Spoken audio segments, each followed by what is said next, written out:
Dahulu kala, di suatu desa kecil dekat lembah yang asri, tersebutlah dua bersahabat bernama Embro dan Pipo. Mereka adalah tipe pemuda yang berambisi untuk menjadi orang terkaya di desanya.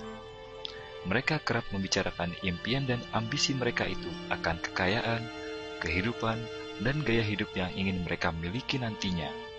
Mereka tidak takut untuk bekerja keras. Hanya saja mereka masih belum mendapatkan kesempatan untuk dapat mewujudkan cita-cita mereka. Hingga suatu hari, kesempatan itu pun datang. Desa mereka membutuhkan lebih banyak air. Oleh karena itu, kepala desa mempekerjakan Embro dan Pipo untuk mengambil air dari mata air di gunung untuk dibawa ke tempat penampungan di desa. Mereka akan dibayar sesuai dengan banyaknya air yang dapat mereka bawa. Maka, mereka berdua pun menyambut dengan baik kesempatan ini. Embro dan Pipo pun segera melaksanakan pekerjaan tersebut dengan bersemangat. Setiap hari sejak pagi hingga sore, mereka bergegas menuju mata air dengan membawa ember masing-masing. Mereka bekerja keras untuk membawa air sebanyak mungkin ke tempat penampungan air di desa. Menjelang sore hari, mereka pun pulang dengan membawa upah dari hasil jerih payah mereka hari itu. Embro merasa puas sekali dari hasil kerjanya itu dan besarnya upah yang ia dapatkan. Ia yakin bahwa dengan pekerjaannya ini, ia bisa segera mewujudkan cita-citanya. Lain halnya dengan Pipo, ia merasa tidak nyaman dengan cara yang mereka lakukan itu. Ia mencari cara yang lebih nyaman untuk mendapatkan lebih banyak uang. Suatu hari, Pipo mendapat sebuah gagasan.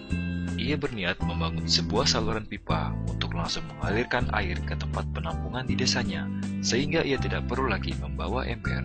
Dengan antusias, Pipo pun menceritakan gagasannya ini kepada Embro dan mengajaknya bekerja sama. Tetapi, Embro tidak sependapat. Ia bahkan mentertawakan gagasan Pipo tersebut.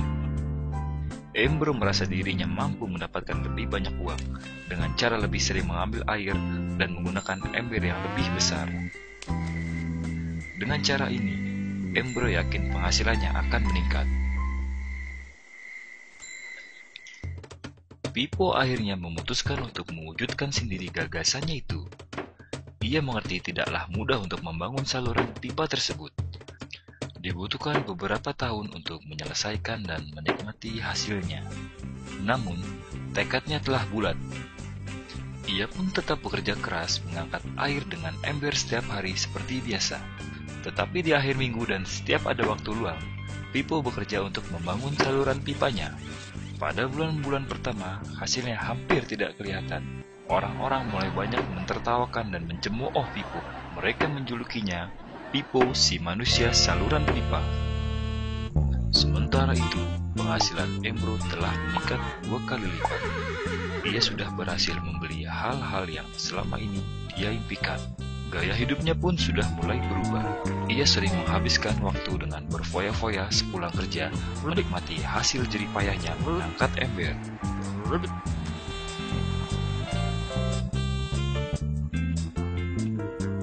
Seiring bertambahnya usia, kinerja Embro pun sudah semakin lamban karena beratnya ember besar yang ia bawa setiap hari.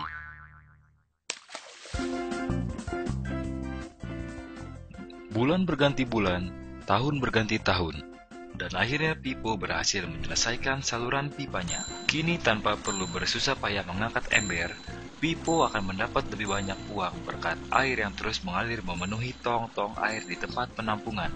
Air terus mengalir tanpa henti, bahkan saat ia tidur, makan, ataupun saat pergi berlibur. Pipo pun puas dan bangga berkat tekad dan kerja kerasnya. Kini penghasilannya pun mengalir tiada henti, seiring aliran air di saluran pipanya. Cerita Embro dan Pipo menggambarkan kehidupan kita. Pekerjaan yang dilakukan mereka melambangkan apa yang dilakukan banyak orang dalam mendapatkan penghasilan. Embro mendapatkan penghasilannya dengan menggunakan ember. Ia harus pulang pergi mengisi embernya untuk ditukarkan dengan uang. Untuk meningkatkan penghasilan, Embro lebih rajin pergi ke mata air dan juga memperbesar ukuran embernya. Dalam kehidupan yang nyata, jika kita ingin meningkatkan penghasilan, kita harus bekerja lebih keras. Misalnya dengan bekerja lembur atau mendapatkan pekerjaan tambahan. Kita juga dapat memperbesar ember kita, yaitu dengan menerima posisi pekerjaan yang lebih tinggi. Sebagian besar dari kita menukarkan waktu untuk mendapatkan uang. Seperti juga Embro, kita hanya memiliki 24 jam per hari, dan tidaklah mungkin kalau kita membarterkan seluruh waktu kita untuk bekerja. Ada saatnya ketika kita tidak mampu membarter lagi waktu kita karena alasan usia, penyakit, ataupun alasan lainnya, sehingga penghasilan kita terhenti sama sekali. Tetapi coba perhatikan apa yang dilakukan Pipo. Secara bijaksana, Pipo tidak membarterkan seluruh waktunya hanya untuk mendapatkan penghasilan yang terbatas. Dia menggunakan sebagian waktu yang dimilikinya untuk membangun saluran pipa karena dia tahu saluran pipa ini akan mendatangkan penghasilan yang berkesinambungan tanpa ia harus membarterkan seluruh waktunya. Dia tahu bahwa suatu hari nanti, mungkin karena alasan usia atau kesehatan, dia tidak akan lagi dapat membarterkan waktunya dengan uang. Untuk mampu mewujudkan gagasannya, dia hanya perlu bekerja keras sekali saja dengan cara membangun saluran pipa. Setelah itu, maka penghasilan akan mengalir bagi Pipo. Pipo telah menunjukkan kepada kita bahwa untuk mendapatkan penghasilan, kita tidak harus selalu membarter waktu kita dengan uang. Ada cara lain yang lebih baik. Bagaimana dengan Anda? Apakah Anda masih seperti Embro yang membarterkan waktu Anda untuk mendapatkan penghasilan? Atau Anda ingin mengikuti jejak Pipo dengan mulai membangun saluran pipa untuk mendapatkan penghasilan yang berkesinambungan?